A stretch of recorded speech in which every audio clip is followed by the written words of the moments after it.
nak bertanya pada orang yang tidak berpolitik lah, tidak ikut parti politik, nak minta disuluh oleh Islam. Saya rasa demikianlah. Jadi izinkan saya menjawab soalan ini. Semoga dia membantu orang-orang muda lain yang baru nak mengundi untuk mempunyai neraca yang betul, insya-Allah. Dan saya takkan parafrasa soalan, saya akan baca terus bunyi soalan anak muda ini. Assalamualaikum Dr. Daniel. Waalaikumsalam. Saya anak muda yang pertama kalinya akan mengundi pada pilihan raya kali ini. Izinkan saya bertanya soalan yang agak sensitif. Saya nak mengundi calon di tempat saya, iaitu calon PKR. Bolehkah saya mengundinya? Sepanjang saya mendengar ceramah doktor, saya tidak boleh mengundinya. Adakah benar?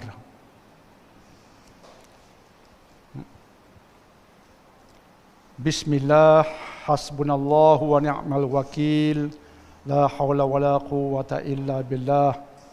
Dr. Daniel menjawab soalan ini biiznillah pada tanggal 23 Oktober 2022 untuk adik ataupun anak-anak yang bakal mengundi, sama ada mereka itu para pelajar kolej, universiti dan seumpamanya, dan juga secara umumnya kepada tuan-tuan dan puan-puan yang dihormati lagi dimuliakan.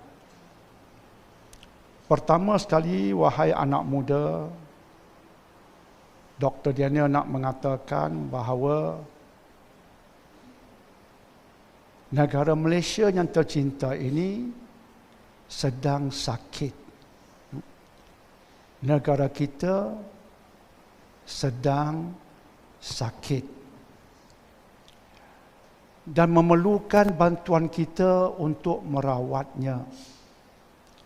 Memerlukan bantuan kita untuk menghilangkan sakit derita negara Malaysia ini. Antara sakitnya berkaitan dengan isu 1MDB, berkaitan dengan isu SRC International, berkaitan dengan isu kapal tempur pesisir LCS, berkaitan dengan isu rasuah projek solar hibrid dan yang lain-lain seumpamanya.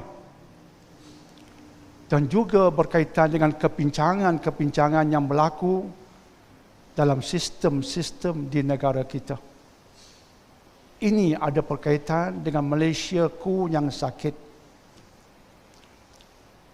Dan bila kita membuat analisis, kita mendapati antara sebab besar yang menyebabkan Malaysia sakit ini adalah disebabkan oleh pemimpin-pemimpin di atas sana. Isu-isu yang saya sebutkan tadi, rata-ratanya ada berkaitan dengan pemimpin. Lantas pilihan raya ini satu peluang baik pada anak-anak, pada orang muda, pada kita yang lain-lainnya untuk membantu Malaysia yang sakit. Seolah-olahnya Malaysia sedang menjerit, wahai rakyat Malaysia, aku sedang sakit, please help me, tolonglah saya. Maka di saat PRU ini, mari kita tolong Malaysia. Berikan ubat pada Malaysia supaya hilang penderitaan dan kesakitan Malaysia. Justru wahai anak, wahai orang muda yang bertanya, keluarlah mengundi. Jangan tidak mengundi. Sebab andai kata kita keluar mengundi, kita sedang mengambil langkah untuk menghilangkan sakit Malaysia. Tetapi andai kata kita meninggalkan tanggungjawab mengundi, kita mengizinkan orang lain mengundi yang mungkin akan menambahkan derita dan sakit ke atas Malaysia. Lantas mari kita keluar mengundi, tunaikan tanggungjawab. Tapi untuk menghilangkan sakit, derita Malaysia, kita kena ada suatu keazaman. Kita nak memilih pemimpin, sebab punca sakit kebanyakannya daripada mereka. Kita nak memilih pemimpin yang baik, agar Malaysia akhirnya jadi baik. Kita nak memilih pemimpin yang elok, agar Malaysia hilang sakit, jadi elok. Jika pemimpin calon PKR itu seperti itu, pilihlah mereka. Yang penting akhirnya kita mau yang kita pilih itu biiznillah akan menjadikan Malaysia baik di penjuru mereka. Di penjuru lain juga baik. Di penjuru sana juga baik. Jadilah baik Malaysia itu. Itulah harapan kita, insya-Allah. Untuk tujuan itu, wahai anak muda, wahai anak-anak, wahai tuan-tuan dan puan-puan yang dihormati lagi dimuliakan, kita perlu faham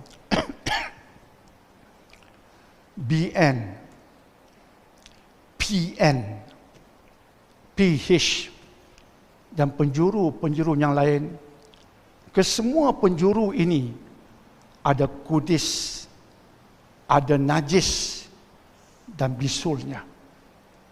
Tak ada penjuru yang perfect, tak ada penjuru yang sempurna. Orang politik akan bercakap supaya kita pilih mereka, penjuru mereka, dan mereka akan kutuk musuh mereka. Kononnya mereka mengatakan jika pilih kami, Malaysia terselamat. Jika pilih kami, Islam tertegak.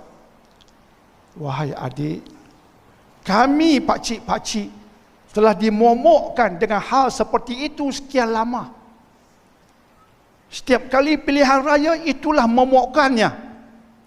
Pilih we all, selamat negara. Tapi sampai hari ini adik, Malaysia sakit.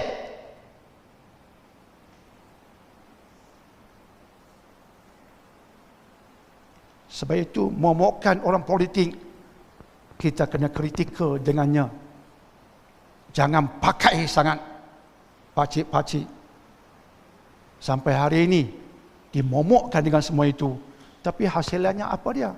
Today, Malaysia is sick. Sebab itu hari ini kita nak merombak kafilah kepimpinan. Dengan maksud kita nak pilih pemimpin yang baik, yang jujur dan sebagainya. Justru anak-anak, adik-adik, tuan-tuan dan puan-puan, kita kena buat kerja sikit di penjuru kita, di kawasan kita. Siasat sikit. Buat kajian sikit untuk kenal pasti latar belakang calon-calon yang mungkin 3-4 orang. Kaji latar belakang mereka. Siasat sikit track record mereka selama ini. Jika didapati mereka dikenali sebagai seorang yang jujur. Kita ceritakan tadi tentang Nabi Muhammad SAW. Dilaporkan oleh Abu Sufyan. Sepanjang hidup dengan Muhammad tidak pernah berdusta. Kalau kita siasat, kita buat kajian dan kita mendapati calon ini dikenali sebagai seorang yang jujur lagi beramanah. Tidak terjebak dengan rasuah. Tidak mesra, cenderung dengan puak-puak rasuah. Bertanggungjawab dengan amanah yang diberikan. Menolong masyarakat, tak kira di waktu pilihan raya ataupun tidak. Tak kira bangsa, adil. Ya, tak kira dia PKR, tak kira apa. Inilah calon yang baik untuk Malaysia. Pilih dia. Choose him or her. Tapi andai kata dia perasuah, dia bermesra, cenderung dengan orang rasuah, tak kisah sangat dengan rasuah, tak jujur selama ini, singkirkan dia. Jangan panggah dia. Jadi buat siasatan sikit, buat kajian sikit. Itu yang pertama. Yang kedua, dia juga menjaga kewajipan agama. Semayang dia jaga. Dan dia tidak menaja benda-benda mungkar. Dan dia tidak bersama-sama dengan benda-benda yang haram. Dia tidak suka pada itu. Itu bagi dia menjijikkan. Maka insya-Allah, jika calon di tempat adik seperti itu, pilihlah mereka insya-Allah. Pilihlah dia. Insya-Allah. Dan bila saya bercakap ini, wahai adik, untuk diri saya sendiri, kadang-kadang saya mendapati keadaan yang mungkin agak terdesak dengan non-muslimnya di sana sini. Ketika itu, guna kaedah dalam agama. Pilih yang paling ringan mudaratnya. Dari yang ada ini, pilih yang terbaik. Tapi nampaknya sana sini pun nampak tidak baik. Maka pilih yang ringan mudaratnya. Yang tidak merugikan Islam dan sebagainya. Kaedah itu boleh menaungi semua tindak tanduk kita. Dan akhirnya adik bertanya Dr. Daniel, saya nak bagi tahu Dr. Daniel dalam pilihan raya biasa akan menggunakan beberapa kaedah. Cuma untuk kali ini ada kaedah tambahan. Kaedah dasar Al-Quran.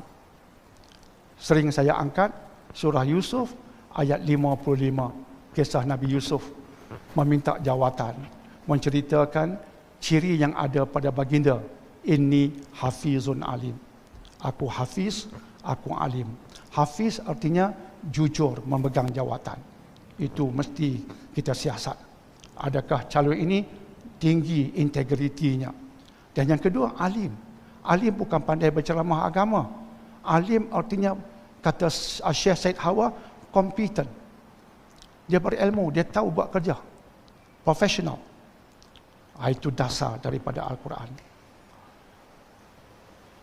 Tapi untuk PRU kali ini,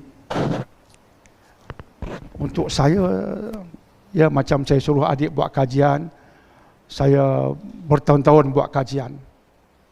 Dan untuk kali ini ada beberapa kajian saya yang berbentuk peringatan. Saya cuma nak tunjuk kepada adik. Adik sila baca contoh utusan Malaysia, adik Google. Pada tarikh 14 Oktober 2021, Kuli, orang Kuan UMNO, telah buat satu kenyataan pada 14 Oktober 2021.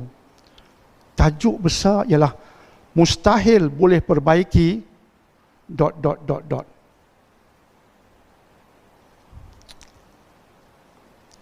Mustahil boleh perbaiki ...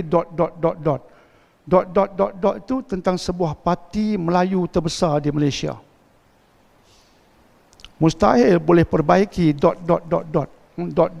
tu parti Melayu terbesar di Malaysia. Antara sebabnya dia kata politik wang yang dahsyat. Politik wang yang dahsyat. Itu bukan wahyu, tapi perkiraan dalam minda saya. Saya tak komen panjang, tapi itu kenyataan Kuli, iaitu mustahil boleh perbaiki parti Melayu yang terbesar ini. Kenyataan di utusan Malaysia bertarikh 14/10/2021. Itu perkiraan saya dalam pilihan raya kali ini. Dan juga saya mohon untuk dengar ucapan oleh Datuk Latifah yang dibuat naik pada tanggal 18 Oktober 2022, baru sangat. Ceramah dibuat di SING Kedah. Beliau mantan pengarah SPRM Pulau Pinang dan mantan pengarah SPRM Sabah, yang banyak membuka kes rasuah, terutama melibatkan orang-orang politik. Dengar ceramah beliau. Hasil pengalaman beliau sebagai orang besar SPRM oleh Datuk Latifah, ini bukan wahyu, tapi bagi saya dia peringatan. Dan akhir sekali juga sebagai panduan ialah ucapan yang dibuat oleh Sultan Nazrin. Tuanku telah berucap pada tahun lepas bersempena dengan Maulidil Rasul iaitu pada tanggal 18 Oktober 2021. Ini ucapan tuanku saya simpan. Kata tuanku, kebelakangan ini dilaporkan banyak rasuah berlaku. Ini cerita Malaysia sedang sakit. Pelakuan rasuah ini kata tuanku amat berleluasa dan ia berlaku pada skala yang besar. Kemudian tuanku berkata umat merindui pemimpin yang tidak munafik, tidak rasuah, tidak salah gunakan kuasa, tidak mengamalkan nepotisme dan sebagainya. Tuanku sedang memberikan nasihat pada rakyat memilih pemimpin-pemimpin yang berintegriti tinggi. Ucapan tuanku memberi peringatan juga pada Dr. Daniel. Jadi pendek kata, adik bertanya, calon PKR di tempat adik bolehkah dipilih? Boleh, dengan syarat. Bukan boleh tanpa syarat. Boleh dengan syarat. Kiaskan dengan tempat masing-masing. Semoga insya-Allah kita mesti keluar mengundi. Ingat Malaysia sedang sakit. Bantulah Malaysia supaya dengan kita pilih pemimpin yang betul, yang berintegriti, yang jujur, buat kerja dengan baik, dengan itu akan hilang sakit ke atas Malaysia. InsyaAllah. Semoga jawapan adik ini viral pada rakan-rakan adik yang lain. InsyaAllah Malaysia semoga dengan pemilihan yang betul ini, InsyaAllah akan jadi Malaysia yang baik, makmur, diridai oleh Allah. Dan jangan lupa ketika memilih setiap penjuru, BN, PN, PH dan lain-lainnya, setiap penjuru ada najis dan bisulnya. Jadi pilih baik-baik, insya-Allah.